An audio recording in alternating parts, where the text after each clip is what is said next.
Bonjour à tous, très heureux de vous retrouver pour un nouveau webcast. On va parler aujourd'hui du marché du VDI, qui est de plus en plus axé vers le cloud et les offres desktop as a service. Aussi, pour répondre aux nouveaux enjeux des organisations en matière de flexibilité, VMware propose via VMware Horizon une offre VDI selon un mode de consommation adapté, le mode souscription, utilisable à la fois dans le cloud, on-premise et en mode hybride. Pour en parler, je suis accompagné de Eric Tavidian, cofondateur de Celséon. Celséon, partenaire stratégique de VMware depuis 2018. Bonjour Eric. Bonjour Kevin. Eric, pour revenir sur le mode souscription, qu'est-ce que cela apporte concrètement au marché du VDI? Tout d'abord, on peut dire que VMware aligne son mode de licensing sur les autres vendeurs, parce qu'on voit qu'il y a une tendance au niveau mondial de la transformation d'un mode perpétuel vers un mode de souscription. Donc, il n'y a rien d'étonnant. Ce qui est intéressant dans l'approche de VMware, je le résume en un terme qui est très apprécié chez Celséon, qui est la flexibilité. Car grâce à ce nouveau modèle, on va pouvoir déployer ces architectures VDI dans le modèle que l'on souhaite, on-prem, en hybride, ou dans le cloud, ou dans un modèle desktop as a service qui est de plus en plus mature et qui offre aujourd'hui de réels avantages. Et en quoi le modèle justement de licensing répond aux besoins des utilisateurs? Parce que certains d'entre eux peuvent être en hybride, d'autres en 100% cloud. Comment, chez Celsion, vous adressez justement des réponses personnalisées à chacun de ces cas de figure?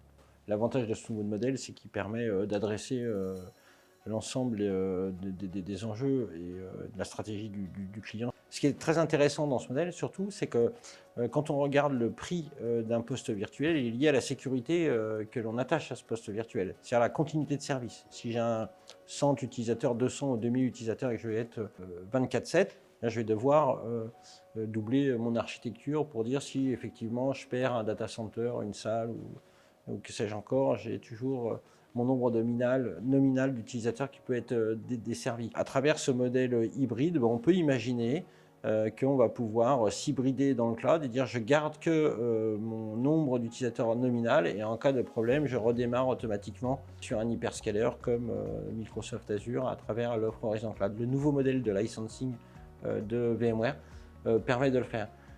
L'autre, l'effet d'aubaine, c'est que je vais diminuer mon empreinte data center et puis aller vers le Green IT, ce qui est aujourd'hui très prisé par les directions générales des entreprises.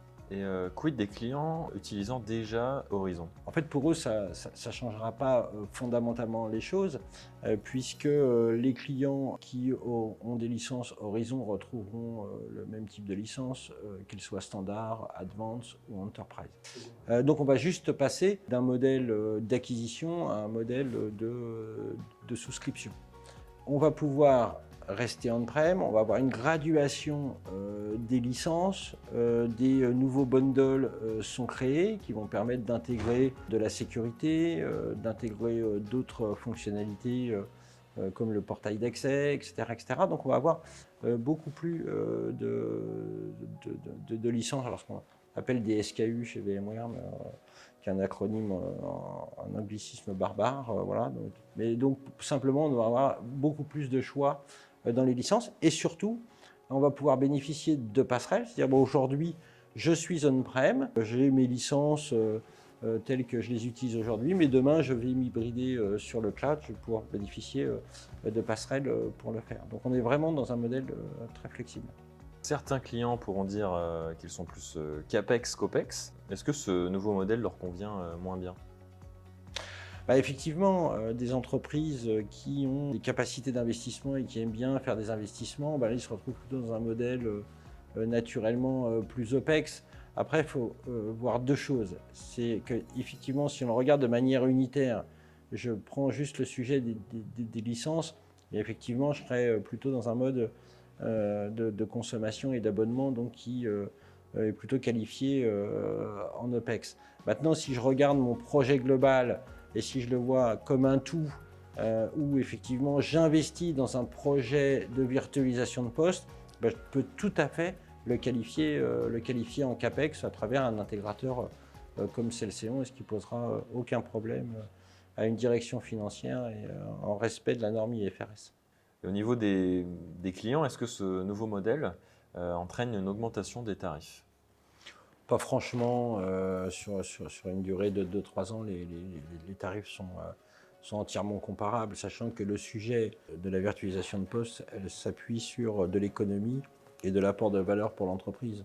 Donc, même s'il y avait une petite augmentation sur l'économie globale d'un projet, ça ne se verrait pas. En fait, c'est une solution qui est générateur d'économie. Donc même si on la paye, parce qu'il faut payer les choses qui ont de la valeur, eh bien, elle va permettre de faire de l'économie. Donc si je ne l'achète pas, je n'ai pas d'économie. Le mot de la fin, merci beaucoup Eric Tavidian de nous avoir accueillis dans les bureaux de Celséon pour nous parler du marché du VDI, merci. Merci Kevin d'être venu jusqu'à nous. C'était un sujet évidemment qui est beaucoup plus vaste. Vous pouvez retrouver toutes les informations sur les nouvelles offres de VMware Horizon sur celsion.com. Quant à moi, je vous retrouve très prochainement pour un nouveau webcast. Prenez soin de vous et à très bientôt.